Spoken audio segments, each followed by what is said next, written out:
पान के शौकीनों के लिए अब इंतज़ार की घड़ियां ख़त्म हो चुकी है, क्योंकि राजस्थान सरकार ने लॉकडाउन 4 के दौरान एक बड़ी राहत देते हुए अब पान की दुकानें भी खोलने की इजाज़त दी है। अनु पान शॉप में हूँ। राजस्थान की सबसे फेमस पान की दुकान है, जहाँ पर आपको एक नहीं दो नहीं बल्कि 90 से भी ज़्यादा वैरायटी के अलग अलग किस्म के अलग अलग स्वाद के पान मिल जाएंगे। जैसा ये देखिए, पान की दुकान खुलने का आदेश किया आया, अब यहाँ पर वही स्वाद वाला पान लोगों के लिए तैयार किया जाने लगा, क्योंकि ये वो स्वाद है जिसके लिए पिछले 2 महीने से शायद जयपुर के लोग तरस रहे थे इस पान के स्वाद को खाने, क्योंकि कुछ लोगों की हैबिट में था पान खाना और अभी भी है।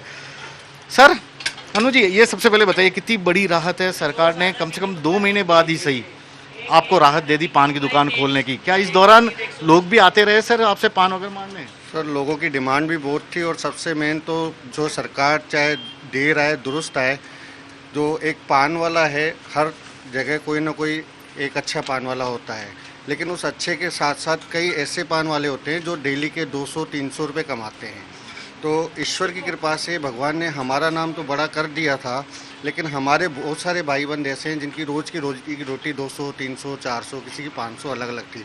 वो लोग इतने हताश और परेशान हो चुके थे अपने से कि उनके पास न तो कोई रोजी रोटी का सवाल था, और पान गुटखे के साथ साथ वो लोग बिस्लरी, चिप्स और चीज़ें भी बेचते थे, तो उनकी रोजी रोटी बिल्कुल समाप्त हो गई थी।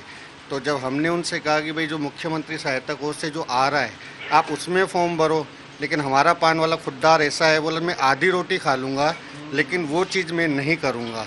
उसका रीज़न ये कि बोले जब मैं 300 में अपना घर चला सकता हूँ तो मैं 2 महीने का राशन तो मेरे पास है, अगर इसके बाद मुझे दिक्कत आई तो मैं मुख्यमंत्री से गुहार लगाऊंगा। तो हम सब लोगों ने मिलकर मुख्यमंत्री से गुहार लगाई और मुख्यमंत्री जी ने हमारी सुनी। हम उनका आभार व्यक्त करते हैं सारे पान वाले जयपुर। फिर से उसी स्वाद का पान लोग खाने के लिए आएंगे सर आपके पास, लेकिन अब तो बहुत सारी आपके सामने भी चुनौती है कि सुरक्षित रखकर अपने ग्राहकों की इस तलब को पूरी करना।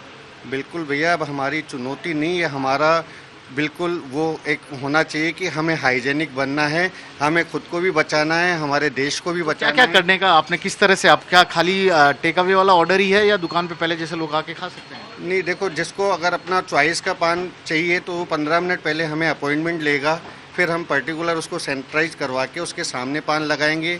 जो लोग हम पे विश्वास रखते हैं, वो कई लोग घर से फ़ोन करते हैं, वो दुकान तक आती है उनकी गाड़ी, पान पैक होते हैं, हम उनकी गाड़ी में उनको पान पैक करके पहुंचा देते हैं। इससे एक डिस्टेंस भी होता है और लोगों का स्वाद भी। और देखो, ग्राहक भगवान का रूप होता है और हमारे भगवान के साथ हम धोखा नहीं कर सकते। बिल्कुल, देखिए बहुत बड़ी बात कही है सर। पान के शौकीन, एक बार फिर से आप लोगों की जो इच्छा थी पिछले 2 महीने से कहीं ना कहीं पान खाने की, पूरी होने जा रही है। 2 महीने के अंदर हमारी पूरी इच्छा आज पूरी हुई है। अशोक जी गहलोत का बहुत बहुत धन्यवाद। और उन्होंने पान वालों की सुनी और ग्राहकों की सुनी, उसके लिए हम तहे दिल से उनका बहुत बहुत धन्यवाद देते हैं और ऐसी शुभकामनाएं करते हैं कि हमेशा सबका काम बढ़ता रहे।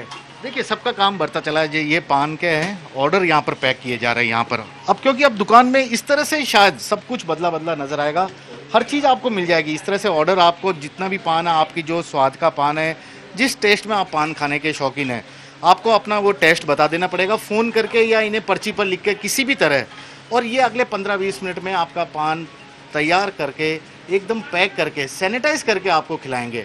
अपनी सुरक्षा के साथ अब आपकी सुरक्षा का भी ये पूरी तरह ध्यान रखेंगे। इस तरह का इन्होंने खुद ने वादा किया है, अश्योरेंस भी दे रहे हैं। तो ऐसे में बहुत बड़ी बात है, भले ही सबसे आखिर में सही, लेकिन अब जयपुर में पान के शौकीनों के तलब को पूरा करने के लिए भी शाम को, सुबह से लेकर शाम तक पान की दुकानें खुली रहेगी सुरक्षित माहौल में। लेकिन सरकार ने छूट दी है, इसका मतलब ये नहीं है कि आप उसका भी बेजा फ़ायदा उठाएं।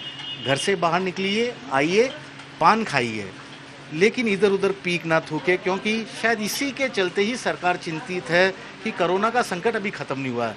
तो जितनी सुरक्षा ये लोग बरतेंगे, उससे कहीं ज़्यादा जिम्मेदारी एक आम नागरिक की भी है।